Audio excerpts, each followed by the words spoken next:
Anchal Thadikkad MA. അഷ്റഫിന്റെ 23ാമത് രക്തസാക്ഷിത്വ ദിനം ആചരിച്ചു. CPM കേന്ദ്ര കമ്മിറ്റി അംഗം കെ ശൈലജ ടീച്ചർ ഉദ്ഘാടനം ചെയ്തു.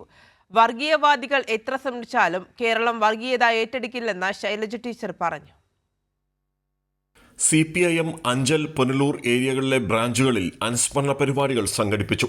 തടിക്കാട് എം.എ. അഷ്റഫ് സ്മാരകത്തിലെ രക്തസാക്ഷി മണ്ഡപത്തിൽ CPIM ജില്ലാ സെക്രട്ടേറിയറ്റ് അംഗം S. ജയമോഹൻ പുഷ്പാർച്ചന നടത്തി. ജില്ലാ സെക്രട്ടേറിയറ്റ് അംഗം ജോർജ് മാത്യു പതാക ഉയർത്തി. തടിക്കാട് മാർക്കറ്റ് ജംഗ്ഷനിൽ നിന്ന് തുടങ്ങിയ അനുസ്മരണ റാലി വായനശാല ജംഗ്ഷനിൽ പൊതുസമ്മേളന വേദിയിൽ സമാപിച്ചു. പൊതുസമ്മേളനം CPIM കേന്ദ്ര കമ്മിറ്റി അംഗം കെ ശൈലജ ടീച്ചർ ഉദ്ഘാടനം ചെയ്തു. ഇന്ന് സഖാവ് ഈ പ്രദേശത്തുള്ള നല്ല മനുഷ്യരുടെ മനസ്സിൽ ജീവിക്കുന്നു.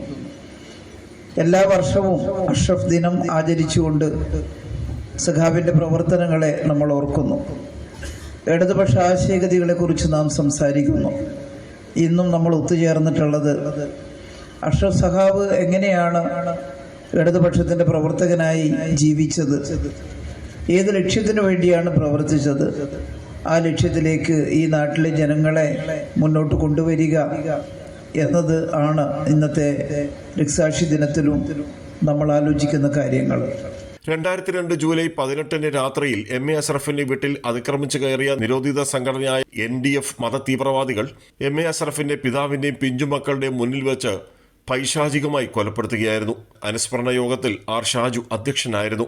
കെ. ഷിബു, CPIM കൊല്ലം ജില്ലാ secretary S. Sudevan, Anchal area secretary D. Viswasenan തുടങ്ങിയവർ പങ്കെടുത്തു. കൈരളി ന്യൂസ്, കൊല്ലം.